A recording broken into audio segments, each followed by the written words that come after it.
वेद ग्रंथ देवी देवता संत असुर सब तेरे ही गुण गाते हैं, और तेरी कृपा दृष्टि से मानव भव सागर तर जाते हैं। घट घट में तू बसा है स्वामी, सब तेरा ही रूप है, तू ही राम कृष्ण है, तू ही तत् अदृश्य अपार है।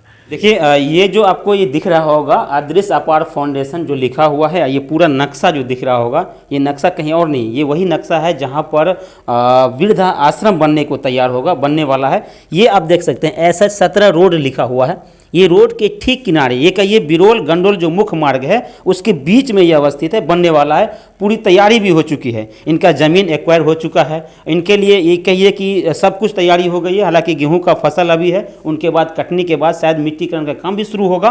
और इनके लिए बहुत सारे लोग जो है मदद भी कर रहे हैं। कहाँ से मदद आ रहा है, कैसे मदद आएंगे, कौन लोग मदद करेंगे और किस तरह ये पूरा बनेंगे, हम डॉक्टर साहब से जानकारी लेंगे। डॉक्टर साहब सबसे पहले बताइए क्या क्या इसमें बनने वाला है, वो बता दीजिए। जी जी, हम ये कहना चाहेंगे कि इसमें 2.5 एकड़ का एक प्लॉट है जी, SS 17, ये फैरदा और बगरासी के बीच में ये प्लॉट है जी, जहाँ अभी हॉस्पिटल बन रही है। ठीक हॉस्पिटल के सामने में ये प्लॉट है 2.5 एकड़ का। और ये 2.5 एकड़ में हमने जो डिजाइन किया है, वो डिजाइन में ये 300 बेड का ये वृद्धाश्रम है। ये 300 बेड का ये वृद्धाश्रम है। उसके पीछे में एक सरोवर है, उसके पीछे में भोजनालय है, और फिर एक इसके पीछे में गौशाला है। वृद्धों को दूध की आवश्यकता होती है उस उम्र में, और इंटरटेनमेंट के लिए हमने एक सरोवर रखा है जिसमें स्नान की व्यवस्था है। फिर एक सत्संग भवन है, ये ऑफिस है, और साल में एक बार हम यहाँ सेमिनार करेंगे वृद्धों के प्रति। वृद्धों की जो सेमिनार होगा उसमें बुजुर्ग आदमी भी आएंगे, देश के आएंगे, विदेश के आएंगे, युवा पीढ़ी भी आएंगे। और एक साल में हम एक सेमिनार करके ये मैसेज देंगे कि हमें परिवार को जोड़ करके रखना है, हमारी संस्कृति है उसको जोड़ करके रखना है, बल्कि हमको अपने परिवार में रह करके वृद्धाश्रम का लाभ उठाना है। इसमें स्कूल और हॉस्पिटल, हाँ जी, ये स्कूल, इसमें ये आध्यात्मिक स्कूल है जिसको आप लाइब्रेरी कहते हैं, और एक छोटा सा हॉस्पिटल होगा जिस हॉस्पिटल में वृद्धों का ट्रीटमेंट होगा। और यही ये वृद्धाश्रम का कॉन्सेप्ट है। ये SS 17 जो है सो सहरसा वाली रोड पर है। और हम सहयोग की जहाँ तक बात करेंगे तो सहयोग में तो हमें अभी तक जहाँ तक है कि हम मदद लेने के लिए तैयार हैं, और लोग इसमें छोटी छोटी मदद भी करते हैं और चाहते हैं कि लोग इसमें आकर के इन चीज़ों को, वृद्धाश्रम को समझे, इसके डिजाइनिंग को समझे, इसके प्रोग्राम को समझे आपके चैनल के माध्यम से। और लोग मदद नहीं करेंगे तो आश्रम तो कोई भी संस्था चलती नहीं है विदाउट मदद से।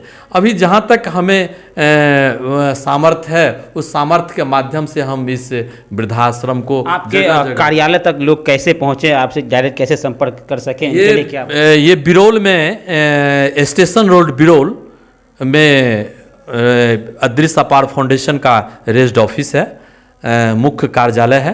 यहाँ आकर के इसकी विजिट कर सकते हैं। विजिट करने के बाद सारे फॉर्म की जानकारी ले सकते हैं। संस्था के बाद विषय में रिटेन जानकारी ले सकते हैं। गूगल के साइट पर जा कर के देख सकते हैं, फेसबुक के साइट पर जा कर के देख सकते हैं, ट्विटर पर देख सकते हैं। इसमें अगर कोई सहयोग करना चाह रहे हैं तो उसके लिए PNB और SBI में अकाउंट नंबर है, उसमें डायरेक्ट उसमें सहयोग भी कर सकते हैं। अगर PNB या SBI में सहयोग नहीं करेंगे तो संस्था में आकर के भी सहयोग कर सकते हैं। ये लोग देखा जाए कि न हुनर मेरे पास है न किस्मत मेरे साथ है, न हुनर मेरे पास है न किस्मत मेरे साथ है, रहता हूँ बेफिक्र क्योंकि अदृश्य परमात्मा मेरे साथ है। सुनते होंगे कि राजा और महाराजा उस समय में दान किया करते थे। दान का बहुत बड़ा अर्थ होता है, दान का बहुत बड़ा अर्थ होता है। बैंक में अगर आप 5 लाख रुपया जमा करते हैं तो 5 लाख 5 रुपया नहीं निकाल सकते। वही है, दान जितना करके जाएंगे वो व्यर्थ नहीं होगा, वो व्यर्थ नहीं जाएगा। आज न कल उसका परिणाम 100% ज़्यादा दे करके जाएगा। वो आपके जीवन में मिले, आपके बच्चे के जीवन में मिले, या हमारी संस्कृति के अनुकूल अगले जन्म भी होता है तो उसमें मिले, लेकिन मिलेगा नहीं। आइए सर, थोड़ा ऑफिस हो गया। यहाँ पर जो भी गेस्ट आते हैं उस गेस्ट के लिए ये ऑफिस का कार्यालय है। और जो वृद्ध रहेंगे उसके लिए हमने एक प्रार्थना डिजाइन किया है। ये प्रार्थना हो गया, ये मुख्य इसका उद्देश्य है, क्योंकि हमारा जो उद्देश्य है वो सेवा की भाव है। और प्रार्थना और उद्देश्य बता दीजिए। हाँ, प्रार्थना तो ये है कि ये मानव हित के लिए प्रार्थना है। यहाँ कोई जाति और कोई धर्म की विशेषता नहीं है, जाति और धर्म की विशेषता नहीं है, ये मानव हित के लिए है। थोड़ा सा मैं इसको बोल करके कहना चाहता हूँ कि इसमें प्रार्थना जो है, इसमें यह है कि हे प्रभु अदृश्य दाता, ज्ञान हमको दीजिए।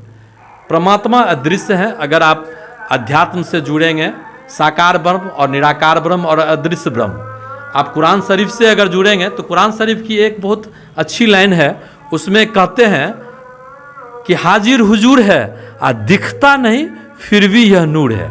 हाजिर हुजूर है, यहाँ अल्लाह प्रेजेंट है, यहाँ गॉड प्रेजेंट है, यहाँ ईश्वर है।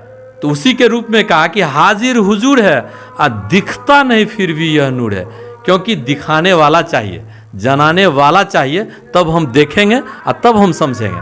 तो उसी पर यह है कि अदृश्य अपार फाउंडेशन की एक प्रार्थना है कि हे प्रभु अदृश्य दाता, ज्ञान हमको दीजिए, शीघ्र सारे दुर्गुणों को दूर हमसे कीजिए, लीजिए हमको शरण में, हम सदाचारी बने, प्रेमचारी, धर्म रक्षक, मानव हितकारी बने। मानव हितकारी बने, मानव हितकारी बने।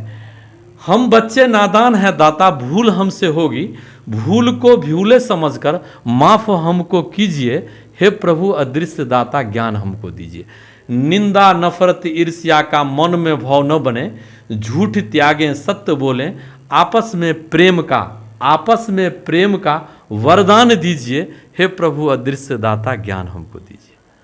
अदृश्य शक्ति अपार शक्ति का हमें भी भय हो, आत्मज्ञान प्रदान करके सबका कल्याण कीजिए, हे प्रभु अदृश्य दाता, ज्ञान हमको दीजिए। यही प्रार्थना है और मुख्य उद्देश्य है। जिस सूत्र पर हमारे कार्यकर्ता काम करते हैं और ये संस्था चलती है, उसका एक सूत्र है। हर संस्था को चलाने के लिए एक सूत्र की ज़रूरत होती है, मैथमेटिक्स सवाल बनाने के लिए एक सूत्र की ज़रूरत होती है। उसी तरह एक संस्था का सूत्र है कि हमारा कर्म धर्म व प्रेम मानवता वाला हो। गौर से समझेंगे, हमारा कर्म धर्म व प्रेम मानवता वाला हो, सेवा भक्ति ज्ञान मानवता के बगैर संभव नहीं। अगर मानवता है तो सारा कुछ संभव है, ईश्वर भी संभव है, धन भी संभव है, परिवार भी संभव है। अगर मानवता नहीं है तो कुछ भी नहीं है। जो आज की संस्कृति में मानवता विलुप्त होते जा रही है। यहाँ किसी को कोई देखिए एक्सीडेंट कर जाता है, रोड पर बिलखता रहता है और उसको कोई मानवता रूपी आकर के उठा करके ले करके जा कर के हॉस्पिटल में ट्रीटमेंट करवाता है। और कई ऐसे भी व्यक्ति होती हैं जो देख करके उसको टाल करके निकल जाते हैं। अरे भाई, आज न कल आपके जीवन में भी ये समय आ सकता है, इसलिए मानवता को कभी खोना नहीं चाहिए। लोग डरे हुए हैं, सहमे हुए हैं, वो डर को ख़त्म कीजिए, क्योंकि अगर आप सच्चे नेक हैं, अगर मानवता आप में है तो ईश्वर हैं और लोग भी हैं, समाज भी है, देश भी है आपके साथ। यही हम कहना चाहेंगे। तो ये मेरा मुख्य सूत्र हो गया। उसमें 6 वचन है जो संस्था में रहेंगे, जो नेंट वृद्ध रहेंगे, उसके लिए ये 6 वचन है जिसको मानना पड़ेगा। और ये सर्व कल्याण स्तुति है। ये विश्व के कल्याण के लिए हमने एक आध्यात्मिक ढंग से इसको डिजाइन किया है। और इसको अगर हम थोड़ी सी 2 लाइन कहना चाहेंगे कि अगर ये सर्व कल्याण स्तुति की बात करेंगे तो थोड़ा सा मैं इसको बोल करके कहना चाहता हूँ। निर्गुण है, निर्विकार है, तू ही अदृश्य अपार है, परम पिता परमात्मा सब तेरी संतान है। अदृश्य में तू सदृश्य है, जिसको हम मानवता रूपी सेवा कहते हैं, क्योंकि परमात्मा यहाँ है। आत्मा रूपी इंसान है तो परमात्मा है। तो अदृश्य में तू सदृश्य है, तेरा रूप अपार है, कर दे भला सबों का स्वामी, तेरी महिमा अपरंपार है। कण कण में तू अविनाशी है, तेरी महिमा क्या गाऊं मैं, 3 काल में सत्य है स्वामी, तेरी महिमा क्या गाऊं मैं। वेद ग्रंथ देवी देवता संत असुर सब तेरे ही गुण गाते हैं, और तेरी कृपा दृष्टि से मानव भव सागर तर जाते हैं। घट घट में तू बसा है स्वामी, सब तेरा ही रूप है, तू ही राम कृष्ण है, तू ही तत् अदृश्य अपार है। आकार में तू साकार है स्वामी, सब जगत का पालनहार है, आकार में साकार है स्वामी, सब जगत का पालनहार है, और तेरी ही रचना से बना यह संसार है। जब जब जिसने तुमको प्रेम भाव से पुकारा है, एक क्षण भीतर आकर तूने दिन दुखियों का दुख हारा है। प्रेम, समर्पण, सेवा, सत्संग यही हमारा उत्तम कर्म बने। प्रेम, समर्पण, सेवा, सत्संग यही हमारा उत्तम कर्म बने। एक दूजे का बने सहारा यही हमारा धर्म बने। ये लोग देखा जाए कि न हुनर मेरे पास है, न किस्मत मेरे साथ है। न हुनर मेरे पास है, न किस्मत मेरे साथ है, रहता हूँ बेफिक्र क्योंकि अदृश्य परमात्मा मेरे साथ है। बिल्कुल बिल्कुल सही बात है।